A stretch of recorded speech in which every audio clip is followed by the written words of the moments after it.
তিনি বিজিবি এবং সেনাবাহিনীকে মুখোমুখি দাঁড় করিয়ে দিলেন। দাঁড় করিয়ে দিয়ে তিনি তার পরিবার নিয়ে নিরাপদে থাকলেন। তিনি পুলিশ এবং জনগণ ছাত্রদিগকে মুখোমুখি দাঁড় করিয়ে দিলেন। বাংলাদেশের জনগণ আগামী 50 বছরে আর কোনোদিন পারবে যে হত্যাযোগ্য বিজেপি এবং পুলিশ বাহিনী করলো, আর কোনোদিন বাংলাদেশের জনগণের পক্ষে আগামী 50 বছরের মধ্যে সম্ভব এই পুলিশ বাহিনীকে আবার করে বিশ্বাস করা? আমরা এখন শয়ে শয়ে হত্যা এই 2-3 দিনের মধ্যে আমরা দেখতে পাচ্ছি, কিন্তু আমি যদি গত 16 বছরের তার হত্যাযজ্ঞকে সামারি করি, বাংলাদেশের ইতিহাসে আমার কাছে মনে হচ্ছে মুক্তিযুদ্ধেও এত মানুষ আসলে নিহত হয়নি। স্থিতি অনুকূল, এই এই অনুকূল শব্দটাও আসলে ডিপেন্ড করে যে কে ডিফাইন করছে এটা তার উপরে। এখন ধরেন একটা শেখ হাসিনার রেজিম যখন তার সমস্ত শক্তি নিয়ে মাঠে নামিয়েছে, তিনি কিন্তু মনে করতেই পারেন পরিস্থিতি তার অনুকূলে, পরিস্থিতি সরকারের অনুকূলে ইন টার্মস অফ ওয়ার্ড। তিনি ব্যবসায়ীদের সাথে কথা বলেছেন, সমস্ত ব্যবসায়ীরা তাকে সমর্থন দিয়ে বেরিয়ে এসছেন। তিনি বাংলাদেশের সবচেয়ে বড় বড় যে প্রচার মাধ্যমগুলো আছে তাদের প্রধানদের সাথে কথা বলেছেন, তারা তাকে সর্বোচ্চ সমর্থন দিয়ে বেরিয়ে চলে এসছে। তিনি সেনাবাহিনী প্রধানদের সাথে কথা বলেছেন, চার বাহিনী প্রধান এবং পুলিশ প্রধান সবার সাথে কথা বলেছেন, সবাই তাকে সর্বতোভাবে সমর্থন দিয়ে বেরিয়ে চলে এসছেন। কাজেই শেখ হাসিনা মনে করতেই পারেন, শেখ হাসিনা রেজিম মনে করতেই পারেন পরিস্থিতি তার অনুকূলে আছে। এবং পরিস্থিতি তার অনুকূলে আরও কেন? কারণ হচ্ছে তিনি তো আসলে বাংলাদেশের জনগণকে তিনি মনে করেন না যে তারা বাংলাদেশের জনগণ। আমি একটু শেখ হাসিনা রাজনীতির বোঝার, মানে কি কারণে শেখ হাসিনা রাজনীতি বা এই শেখ হাসিনা রেজিম মনে করছে যে পরিস্থিতি তার অনুকূলে, সেইটা একটু বলতে চাই। তারা মনে করছে পরিস্থিতি তার অনুকূলে, কারণ এই গত 3-4 দিনে তারা সে পরিস্থিতি তাদের অনুকূলে নিয়ে এসছে, নিয়ে আসার চেষ্টা করেছে। তারপরে আমি বলবো কি অর্থে আসলে অনুকূলে না। আপনি যদি শেখ হাসিনার রাজনীতির যেটা বললাম যে সাইকোলজিক্যাল জায়গাটা যদি আপনি দেখেন, সর্বতভাবে এটা একদম বসে আছে ট্যাগিংয়ের রাজনীতির ওপর। তার 16 বছরের শাসন আমলে এবং আরেকটু পিছনে যদি আমি না যাই, বাংলাদেশের সমস্ত অধিকার কেন্দ্রিক যত আন্দোলন মুভমেন্ট হয়েছে, নৈতিক বলেন কিংবা রাইট বেস মুভমেন্ট বলেন, সেটা যারাই করে থাকুক, খুব সহজে তারা একটা ট্যাগিং দিয়ে দেয়। সেটা কি? বিএনপি জামাতের আন্দোলন অথবা জঙ্গি হামলা। এই দুইটো ট্যাগিংয়ের মধ্যে দিয়ে বাংলাদেশের মানুষের সমস্ত রাইট বেসড মুভমেন্টকে কিন্তু সে ভিলিফাই করেছে। সে সম্পূর্ণভাবে ভিলিফাই করে সে হচ্ছে কি তার রাজনীতিকে জাস্টিফাই করেছে। যেই কারণে শাপলা চত্বরে যখন আসলে মানুষ মারা হলো গুলি করে, এই যে অসহায় এতিম ছেলেদেরকে মারা হলো, আমরা যখন গণজাগরণ মঞ্চের কর্মী, আমি একজন গণজাগরণ মঞ্চের সক্রিয় কর্মী, নেতৃত্বে ছিলাম না, আমি সক্রিয় কর্মী, এই ডিক্লারেশনটা এখন দেয়া দরকার। তখন কিন্তু আমরা ওইটা আমার জন্য প্রথম ধাক্কা ছিল আওয়ামী লীগের রাজনীতি বোঝার। তখন কিন্তু একদল মানুষ তারা খুশি হয়েছিলেন। কেন? কারণ হচ্ছে জঙ্গি হত্যা হচ্ছে, বাংলাদেশে মৌলবাদী আপরাইজিংকে আটকানো হচ্ছে, তার মানে এরা মানুষ না। খেয়াল করেন শেখ হাসিনার রাজনীতিটা, তার রাজনীতি দাঁড়িয়েই আছে বাংলাদেশের যে নাগরিক, বাংলাদেশের যে মানুষ, তাদেরকে ডিহিউম্যানাইজ করার মধ্যে দিয়ে।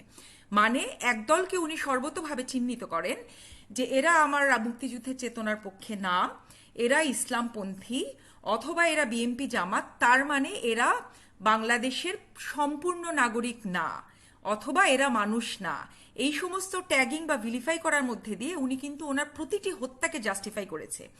আমরা এখন শয়ে শয়ে হত্যা এই 2-3 দিনের মধ্যে আমরা দেখতে পাচ্ছি, কিন্তু আমি যদি গত 16 বছরের তার হত্যাযজ্ঞকে সামারি করি, বাংলাদেশের ইতিহাসে আমার কাছে মনে হচ্ছে মুক্তিযুদ্ধেও এত মানুষ আসলে নিহত হয়নি।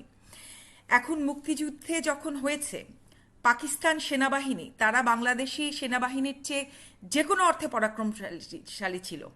পাকিস্তান সরকার সেই আমলে কি মনে করেনি যে পরিস্থিতি তাদের অনুকূলে?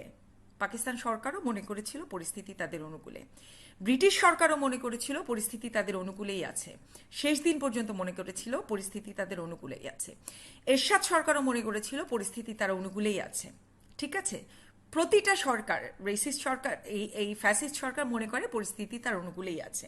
এবং শেখ হাসিনা যে রাজনীতি নির্মাণ করেছে, ট্যাগিংয়ের রাজনীতি, সেই জায়গা থেকে সে কিন্তু মনেই করছে পরিস্থিতি তার অনুকূলেই আছে। আর কেন মনে করছে? কারণ এই যে মারুফ ভাই 200 হত্যার কথা বললেন, অ্যাকচুয়ালি এটা তো ডকুমেন্টেড এখন বলছে 350, আনডকুমেন্টেড বলছে 700-র উপরে চলে গেছে এই হত্যা। আজকে সকালে আমার ঘুম ভেঙেছে বাংলাদেশ থেকে, অনেক দিন পর। আমি গতকাল থেকে আসলে আমি ঘুম আটকাতে পারছি না, 7-8 দিন টানা কোনো ঘুম খাওয়া দাওয়ার মধ্যে ছিলাম না।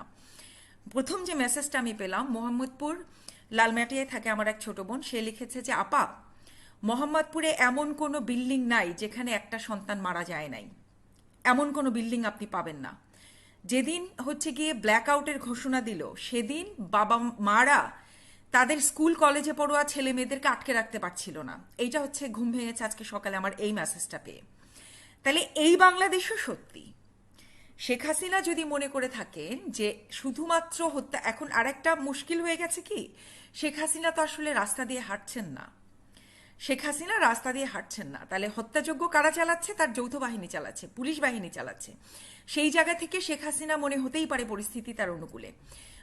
মারা গেলে কে যাচ্ছে? ছাত্ররা মারা যাচ্ছে, আর মারা গেলে পুলিশ বাহিনীর সামনে আছে, তাদের মারা যাবে। এখানে একটা কথা আমি বলতে চাই, পুলিশ এবং যৌথ বাহিনীর সদস্য যারা, তারা কিন্তু ব্যারাকে থাকে, ঠিক? তারা ব্যারাকে থাকে, ব্যারাকে যারা থাকে তাদের মনস্তত্ত্ব একরকম থাকে। এবং এখন যে সিমটম দেখে বোঝা যাচ্ছে, একটা রিপোর্ট দেখলাম যে তাদের নাকি হচ্ছে গিয়ে আমেরিকার বিশেষ বাহিনী তারা ট্রেনিং প্রাপ্ত। মানে হত্যাকে এই যে যখন ডিহিউম্যান মনে করে হত্যাকে, তখন কোনো, আপনি পুলিশদের ডিরেক্ট শুটিং দেখেই আপনি বুঝবেন। এই শুটিংগুলোই তারা বলছে, ওইটা রিউমারও হতে পারে যে এই যে যেটা বললাম যে কোত্থেকে ট্রেনিং প্রাপ্ত, কিন্তু মদ্দা কথা হচ্ছে পুলিশদের শুটিং দেখে আপনি বুঝবেন যে তাদের সাইকোলজিক্যাল ট্রেনিংটা কি। যে তার অপোজিশনে যারা দাঁড়িয়ে আছে তারা হচ্ছে গিয়ে জঙ্গি, তারা হচ্ছে গিয়ে চেতনা বিরোধী। মোদ্দা কথা, তারা মানুষ না, বাংলাদেশের স্বাধীন নাগরিক না, তাদেরকে শুট করে মেরে ফেলাই যায়। এই জিনিসটা তারা শক্তপোক্তভাবে মনে করে। এখন এটা মনে করছে কোথার থেকে? ব্যারাকের থেকে।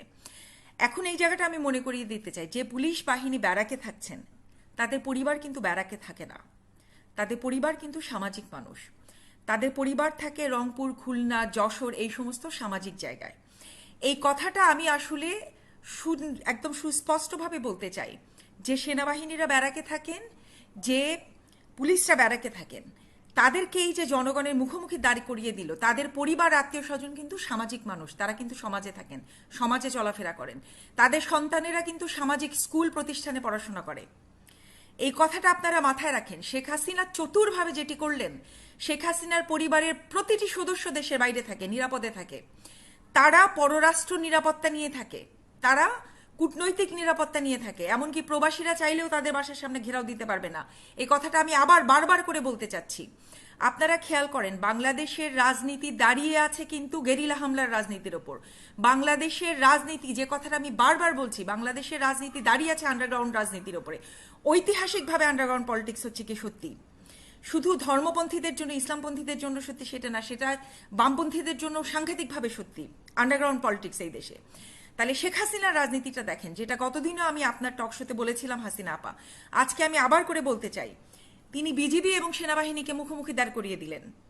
দাঁড় করিয়ে দিয়ে তিনি তার পরিবার নিয়ে নিরাপদে থাকলেন।